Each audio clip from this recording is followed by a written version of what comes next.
Showing up, everybody. Dr. Peter Glidden, your steadfast advocate for health. This is my webinar on eye health and what you can do to support and promote the healthy function of your eyes with science-based, clinically verified medical nutrition. I like to begin at the beginning, and so let's take a little look at the anatomy of the eye. Don't worry, there will be no test. So the eye is a fascinating subject. It's like a ball with a hollowed out inside, and the inside hollow part of the ball is filled with fluid.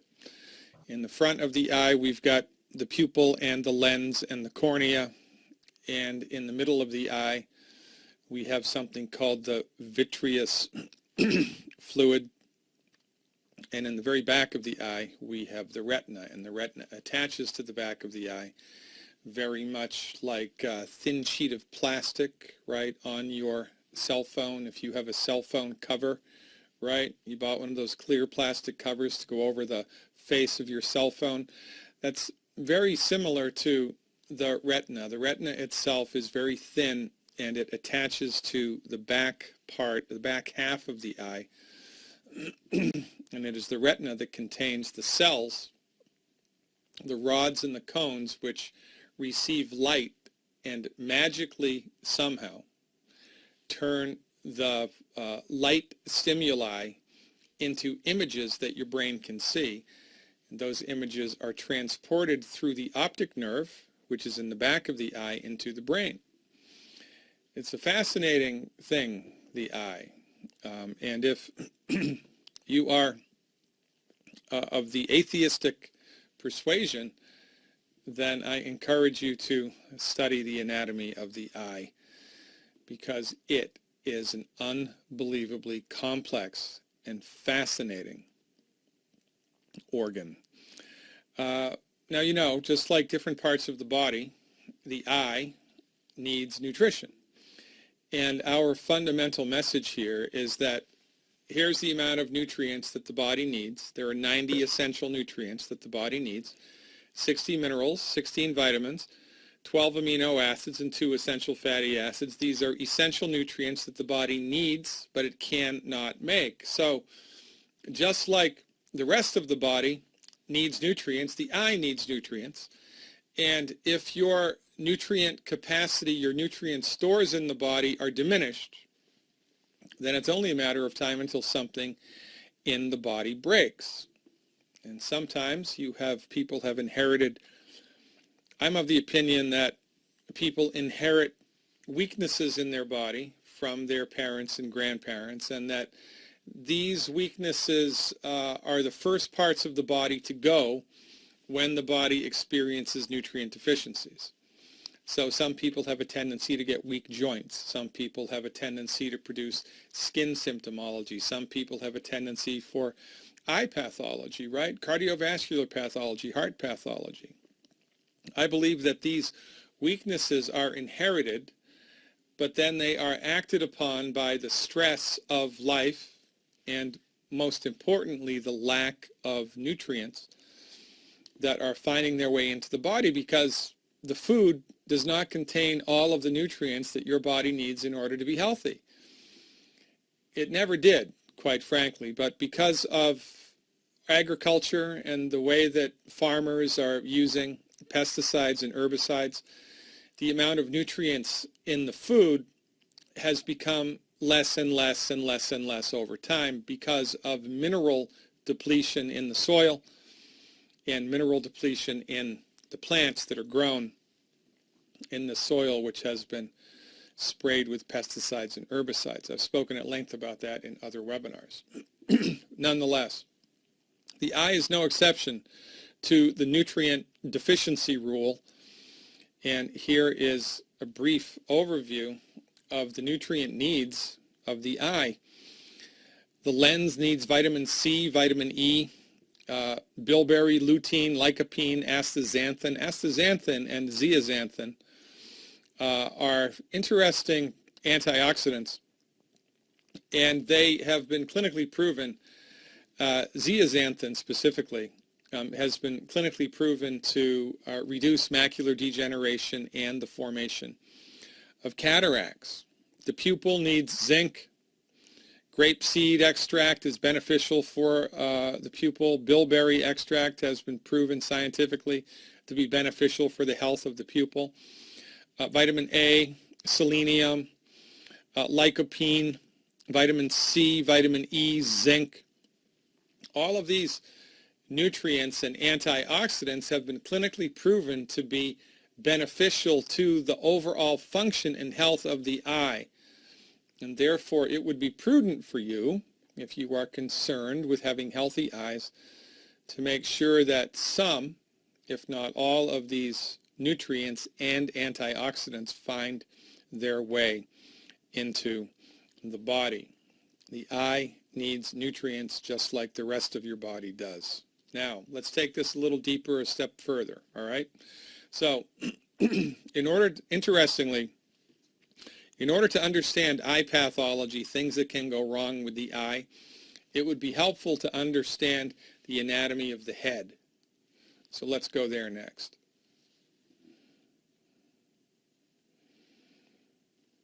So here you see the brain inside the head, and the brain is covered by the skull. And the skull is cushioned. There's a cushion between the brain and the skull of fluid, and it's cerebrospinal fluid. This is the stuff that they look for in a spinal tap. Let's take a look at that once more. I want to show you something here. Now, okay, here we go. The brain inside the head, covered by the skull, and I'm going to stop it right here. Oops, I thought I would stop it right there. Don't you just love live presentations? Yeah, there we go, right there. So do you see those squiggly things right here at the base of the brain? Those are cranial nerves. They're nerves that are coming directly off of the brain, and there are 12 pairs of cranial nerves, right? 12 on the right, 12 on the left. The cranial nerves go to the eyes, ears, nose, mouth, and throat in order to make them work. They're motor and they're sensory. Motor parts and sensory parts. Motor parts make things work. Sensory parts receive sense information and send it to the brain. Now, most of the nerves that go to the body come off of the spinal cord and exit the spinal cord in the back and in the neck and in the butt. The vast majority of the nerves that innervate the body come off of the spinal cord in the neck and the back and down into the sacrum and the butt. But there are 12 nerves which come directly off of the brain and go to eyes, ears, nose, mouth, and throat. And this is an important consideration because, and here they are, by the way. Here's a list of the cranial nerves, right? Olfactory, optic, oculomotor, trochlear, trigeminal, abducens, facial nerve. Remember, there's no test, and so forth and so on. You can read. Different cranial nerves go to different parts of the eyes, ears, nose, mouth, and throat in order to make things work. And when we are concerned with the eye health and eye function, as we are in this webinar, these are the nerves that we're going to pay attention to. The optic nerve, the oculomotor nerve, the trochlear nerve, and the abducens nerve. And these nerves make the eyes work, right? They go to the optic nerve, which receives images from the retina that we see with that we know. The light comes in through the eyes, hits the retina. The rods and cones in the back of the retina receive the light images and transport them through the optic nerve to the brain. That's how we see things. Fascinating. There are other nerves which move the eyeballs up and down and help to focus the eyes. Fascinating stuff, and these are the nerves that come into play when we are talking about the health of the eye. But remember, the brain is covered by the skull. It's a hard bone, right? Now we've got these cranial nerves. How are the cranial nerves going to get from the brain to the eyes, ears, nose, mouth, and throat? The skull's in the way. Well, nature has created holes in your head. You actually have 24 holes in your head, 12 on the right and 12 on the left, that the cranial nerves go through in order to get to where they are going. So the optic nerve goes through a tunnel in the skull in order to get to the eye. The oculomotor, the trochlear nerve, the abducens nerve, similarly, they all go through tunnels in the skull in order to get to their destination organ. And this is an important consideration here. And if you could just visualize with me here for a moment, let's pretend that we are inside the skull looking out. All right? This represents one of the holes in your head that the cranial nerves are going to go through. All right? And here's a bad graphical representation of one of the cranial nerves. Okay? And so as this cranial nerve leaves the brain, it goes through the hole in the skull in order to get, in this case, to the eyes. Now, in a healthy skull, the bone is healthy and sound. But in an unhealthy skull, the bone is not sound. And if the bone is not sound, the tunnel in the bone is not going to be sound either. So, due to nutrient deficiencies over time, specifically mineral deficiencies and sulfur-bearing molecule deficiencies, which any bone in the body needs in order to be healthy, the tunnels that the cranial nerves go through can start to collapse. Just like if you're digging out of the stalag, right? You're digging a tunnel, you have to shore the walls of the tunnel up, right? Or maybe it's going to cave in on itself, and that's not a good thing. Well, similarly in the body, in the skull, this can happen. If the skull bone becomes unhealthy, the little tunnels that the cranial nerves go through can become compromised. And if the opening becomes compromised, it's going to squish down on the nerve that's coming through the tunnel, and it's going to create all kinds of problems. And again, this is really elementary, from the proper perspective, right? Everything makes sense. So let me just walk you through it. So if the cranial nerve that goes to your nose to help you smell is constricted because the tunnel has collapsed, you're not going to be able to smell anything.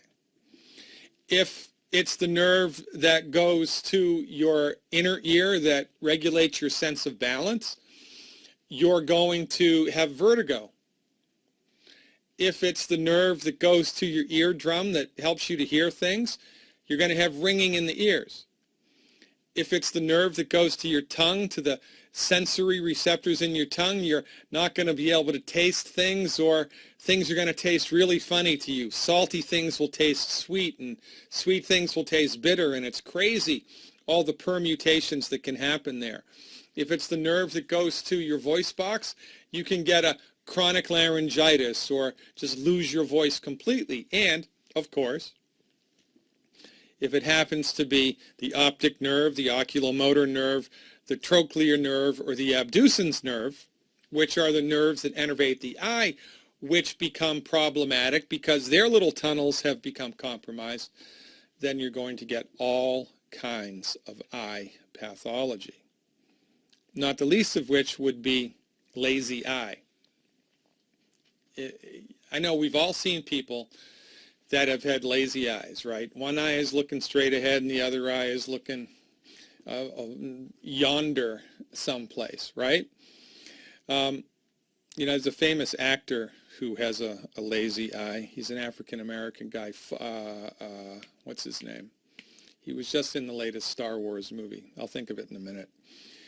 In any event, we've all seen people with a lazy eye. And why does this happen? Well, because the muscles that are around the eye that move the eye and help the eye focus, the nerve signals going to those muscles have been compromised.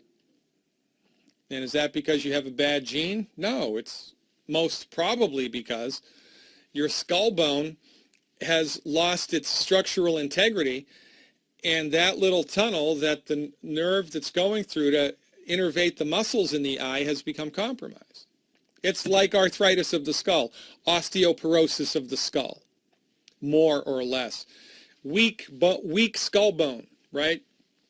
You know, any bone in the body can become weak. It's called osteoporosis. So it's a similar thing that happens here.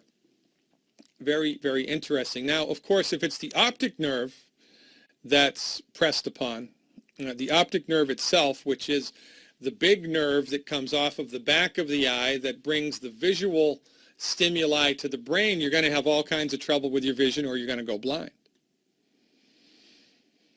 So when the optic nerve also becomes compromised, blood supply to the eye can become compromised, and blood supply to the eye can also become compromised by other things than structural damage to the skull bone, right?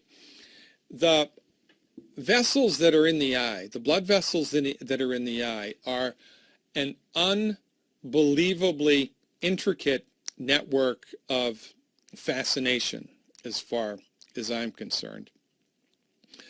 And by the way, this little red circle here on the far end of the screen is what the eye looks like when you look into the eye with the otoscope. Have you ever wondered what that looks like? You go to the eye doctor and they look in your eye with that little device that they hold up, right? It's called an otoscope. Well, this is what they see. This is what a healthy eye looks like. And if we are to kind of microscopically enhance this, you'll get a sense of what I'm talking about.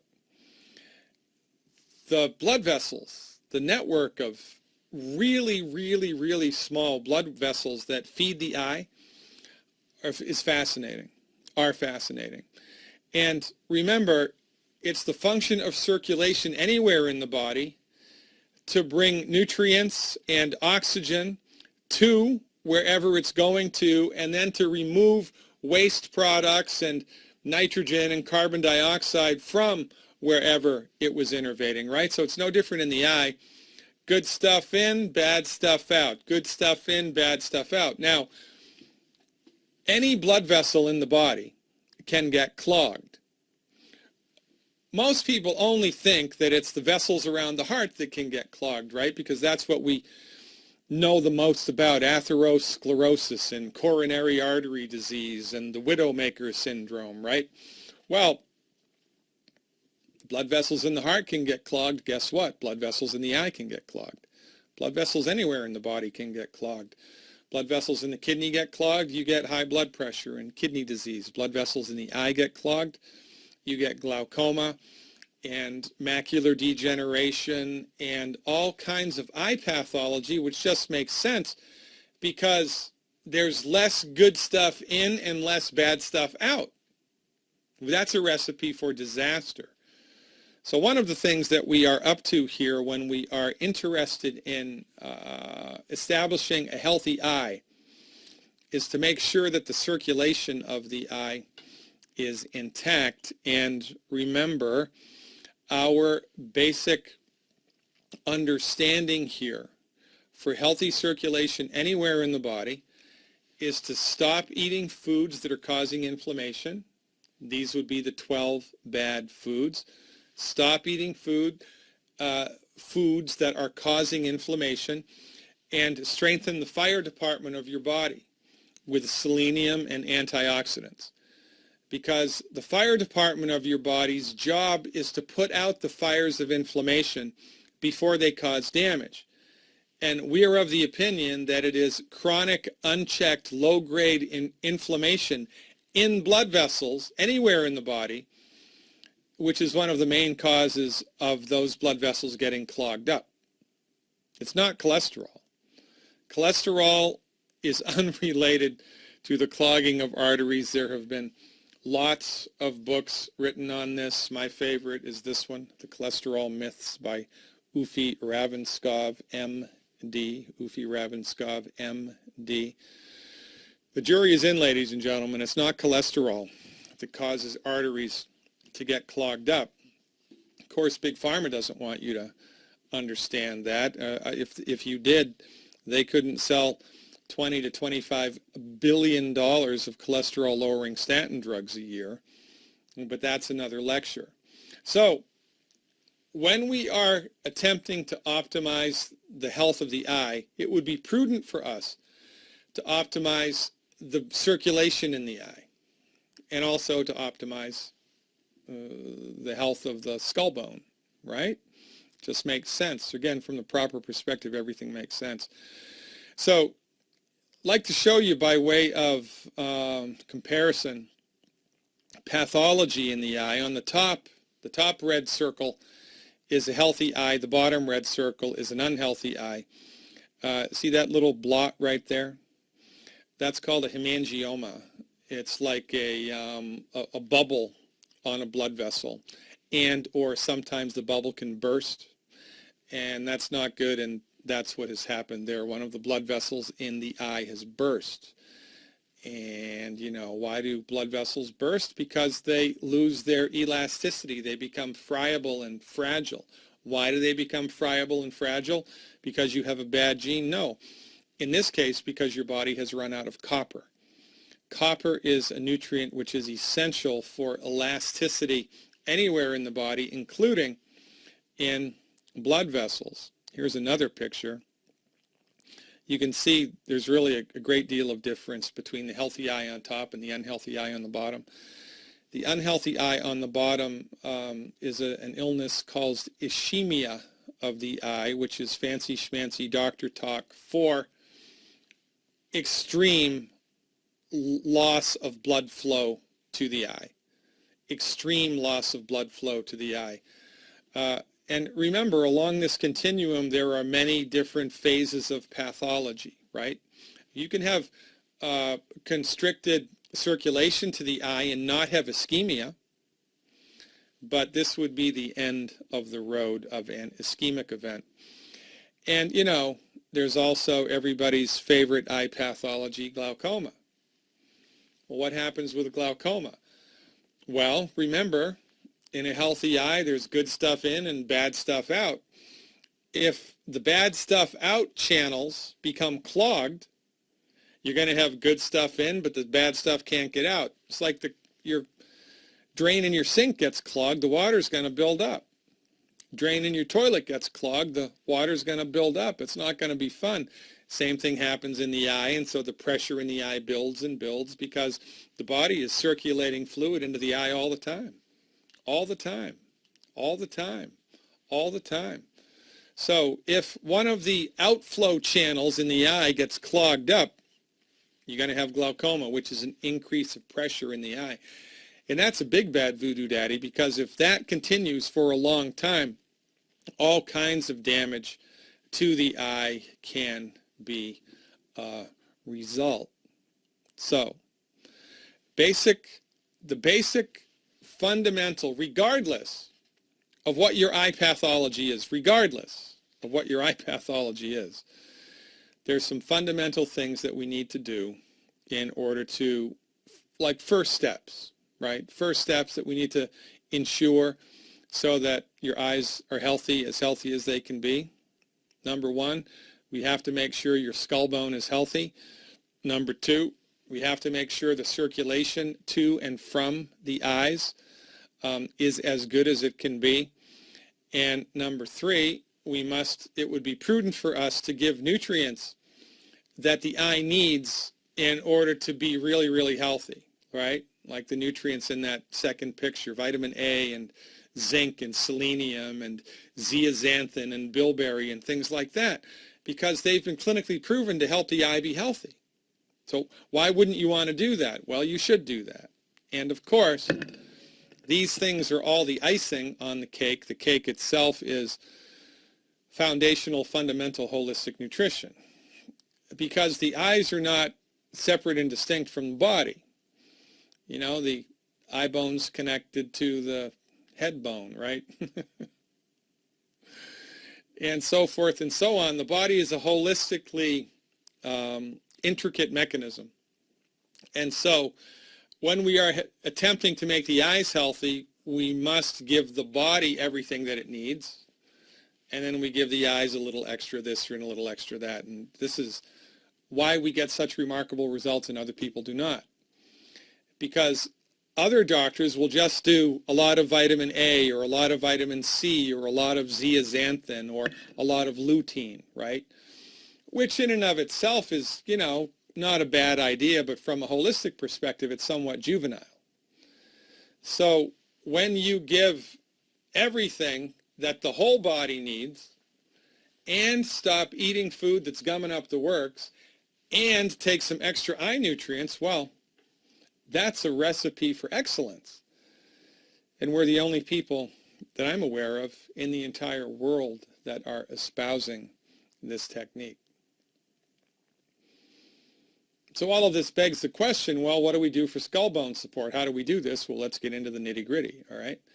For skull bone support, Beyond OsteoFX, plant-derived minerals, glucogel, and the Good Herbs Bone and Tissue Support is a very, very good place to start. If you don't like the glucogel capsules, there are other iterations that you can use.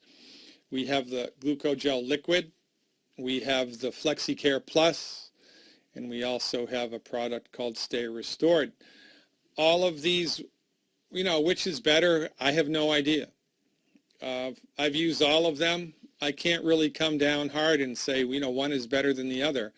So my advice to you, experiment until you find one that either you like the taste of, or your wallet likes the price point of, or, you know, you experience the most results from. These are the fundamental building blocks for healthy bone anywhere in the body. So when we are attempting to have a healthy skull bone, it's the same thing as if we're attempting to have a healthy pelvis or a healthy foot, right? It's the same thing. A bone is a bone is a bone. And this is where we go first. Circulation support. Hands down, the first, second, and third thing to do is the Good Herb Circulatory Formula. Specifically for the eye. Because the circulatory formula was put together in order to help the body increase circulation to the head. To the head, right? Not to the heart, to the head specifically. Now, it's going to have effects all over the body, but it was specifically designed to increase circulation to the head, the Good Herb Circulation Support. A really, really, really awesome product. Nature's Pearl Muscadine Grape Seed and also the Muscadine Grape Extract in the liquid form have been proven to increase the dilation of blood vessels in the body. That's not a bad thing. And they're loaded with antioxidants, which is important for the fire department of your body to function the way that nature and God intended it to put out the fires of inflammation before they cause blood vessels, in this case in the eye, to get clogged up. Another really, really good product to help strengthen the fire department and increase anti-inflammatory activity in the body. Second, perhaps only to Cell Shield RTQ. Resveratrol, turmeric, and quercetin is what RTQ stands for. And those are all botanical products which, again, have been proven to have profound antioxidant activity. Really, really good product. And selenium.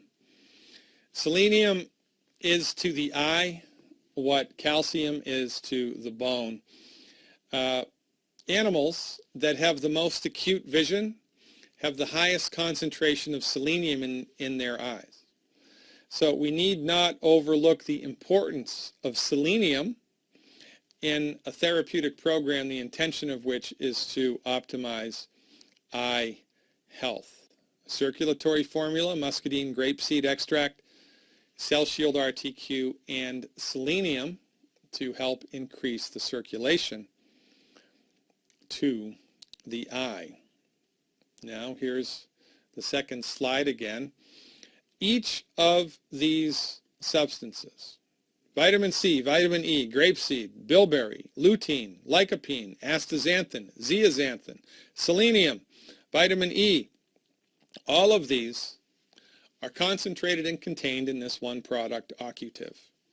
So if money's an issue, if the budget's an issue, or if you just can't see your way, to taking 5 or 6 different supplements a day to support eye health, then just go with the Occutive and the Good Herbs circulation support. That would be kind of the bare bones minimum program to really support and promote healthy eye function. Occutive and the Good Herbs circulation support. This is a very good product. It's an all-around concentrated formula, a pretty sophisticated formula, actually based on research, published research, in order to support optimal eye health. Occutive, it's a great product. This is another product that the Longevity Company has. It's called Foresight. Foresight is high in, I believe, astaxanthin and zeaxanthin. It's one or the other. I think it's zeaxanthin. And zeaxanthin, again, has been proven to help reduce macular degeneration and reduce the formation of cataracts in the eye. All right, so I would go back and forth between these products every month and see which one you like best. If I had to choose one over the other because of the comprehensive nature, it would be Occutive. Which leads us to foundational holistic medical nutrition. And this is the foundation that everybody gets, regardless of whether they have eye pathology or not, regardless of whatever it is that you're dealing with. Or if you think that you're healthy and you're symptom-free and you want overall foundation medical nutrition support, Tangy Tangerine 2.0, Beyond OsteoFX powder, plant-derived minerals in the liquid form, and Projoba Omegas. This is my preferred way to get the 90 essential nutrients into your body. So we do this, and we stop eating the 12 bad foods. And you pick and choose the extra add-on product that you want to run up the flagpole. Pretty straightforward. Now, there are some extracurricular things that it would be useful to understand.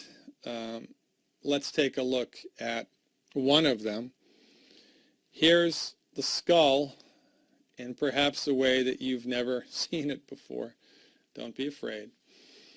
Living bone is something that's very, very different than Mr. Bones, Mr. Skull and Bones hanging in the high school or the college biology class. You know, that Mr. Bones hanging in the closet is hard like a rock. But living bone is not hard like a rock. Living bone is, first of all, it's yellow, it's plastic, and it's somewhat pliable, like hard plastic. And there are 22 bones in the skull which fit together like pieces of a jigsaw puzzle. 22 bones in the skull which fit together like pieces of a jigsaw puzzle. There are 8 cranial bones, and that leaves 14 other little bones. And they all fit together in this dynamic jigsaw puzzle-like architecture, which is not hard and fixed like it is in Mr. Bones hanging in the class. So, many of you know that I'm a big fan of chiropractic. I think a good chiropractor is worth their weight in gold. It's a very, very good idea to find a skilled body worker who can help to put your spine back into its proper mechanical alignment. Well, it's the same with the bones of the skull. It might interest you to know that there's a therapeutic intervention called craniosacral therapy, the intention of which is to put the 22 bones in your skull into their correct alignment.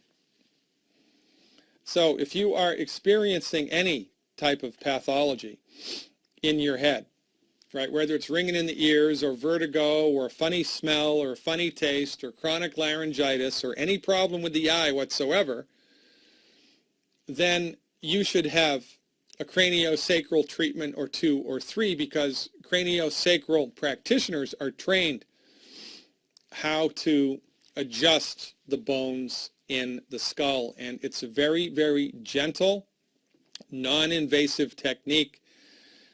It's not like a rack-em and crack-em, rock-em, sock-em robot type of thing at all. The craniosacral adjustment is one of the gentlest bony adjustments that you can get.